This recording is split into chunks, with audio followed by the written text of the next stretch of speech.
Hello, this is video 5 in a series of 10, taking a look at the scenario of what if every college and university went under, how would we go about getting post-secondary learning, what would that look like?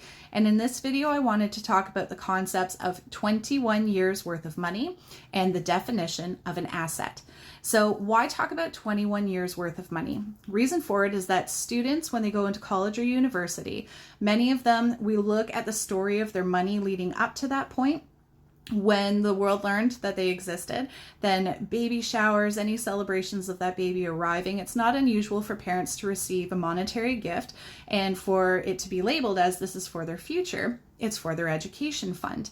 Birthdays and Christmases circle around different celebrations as the child grows up. And again, money is exchanged as a gift. Here you go. This is for their future. It's for their education fund for college or university. They get to be high school age, they're old enough to have a job, they're able to spend some of that money, but there's really strong encouragement. Set aside a whole bunch of that for your future, put that into your education fund. And then how many students have enough to get started? They can pay tuition and room and board and books and all those different things for maybe the first year or the second year, but then they need a side hustle, 1 job, 2 jobs, 3 jobs to be able to continue that journey through to the finish line. And so by the time they graduate, we look at the story of that money to make that education happen. We're talking about approximately 21 years worth of money and all the effort and all the love that's associated with that. The compound interest, all the different things that were done with that money. There's actually a very involved story here in 21 years worth of money. And why is that money labeled as for the future, more specifically for college or university, that education fund? I think a lot of that has to do with our language, the use of the word asset, and how we define it, and how we speak about assets to children, youth, to students as they grow up. And so here we go. What is an asset? There's a couple of different ways to define it, but this is the definition I'm going to use. An asset is something that puts money in your pocket. A liability is something that takes money out of your pocket. And it's really important to use that language, I think, because any number of times we hear, oh, this is an asset or that is an asset. But when we look at who's telling us that it's an asset and it's the bank that's telling us it's an asset. Well, for example, is my car an asset? Well, my car doesn't put money in my pocket. I have to pay for gas and insurance and repairs. It takes money out of my pocket on a regular basis. So it's not an asset for me. But if I default on a loan, then the bank could take my car and could sell my car and get some money for it to cover some of the outstanding loan.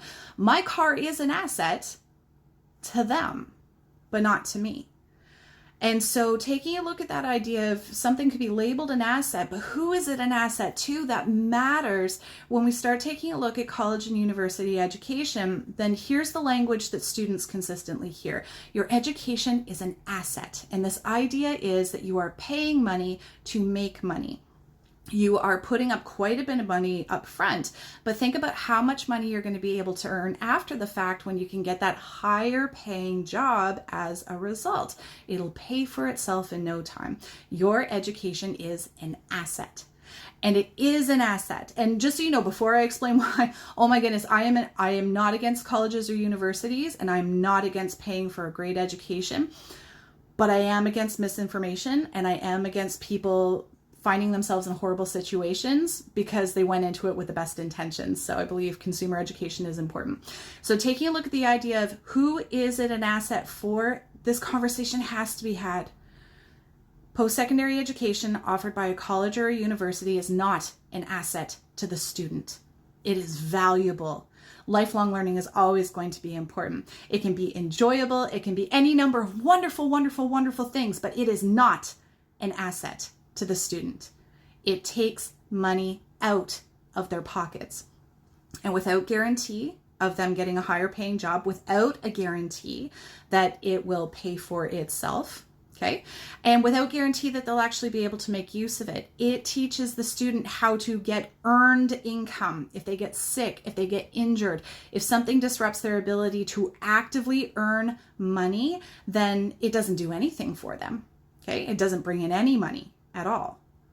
So with that in mind, who is it an asset to? It is an asset to the college or the university that can sell that education experience, that education service. So yes, it's an asset, but not to the student. It's an asset to the college or the university. So then let's put those two thoughts together of 21 years worth of money and students and their families who love them, wanting them to have a valuable asset that sets them up for success in life. I think if every college and university went under, then there would be space, and forced space. We would have to start having these conversations about, well, then what does it look like when you have 21 years worth of money to put towards an asset that puts money in the pocket of the person who had the money? They're not handing it over to somebody else and they'll never see it again, or hand it over and have no guarantee that, it'll work for them. Instead, what if 21 years worth of money got put into assets that started creating income, something that puts money into that person's pocket? And so just a couple more thoughts to wrap up this video. I really think that that's something that we need to be talking to students more about, and starting as young children and working up to, what if instead of saving up money to pay an institution to get an education that may or may not have good financial benefits on the other side, what if we taught children and youth to save up for an asset that generates passive income, and then to use that passive income to pay for further college and university education? I think there's food for thought there. And so I'll end this video there.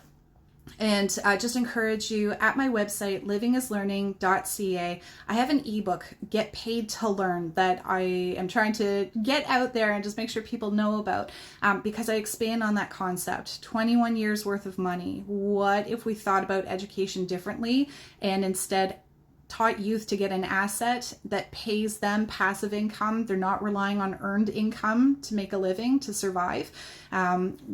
We start to redefine a whole lot of things in life and set people free. And I love preventative action. So I think, the earlier a family knows about this and can set their child up for success, the better. But I also believe you're never too old and it's never too late to chew over these ideas and think about, how do I free myself from earned income? How do I get myself to a place where I'm not scared anymore that I might get sick or injured and then everything will start falling apart financially?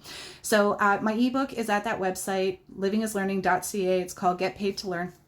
And there are other tools there to help you out, exploring what are your education options, giving you the tools, the resources, the knowledge, the skills to take control of your education, your time, and your finances.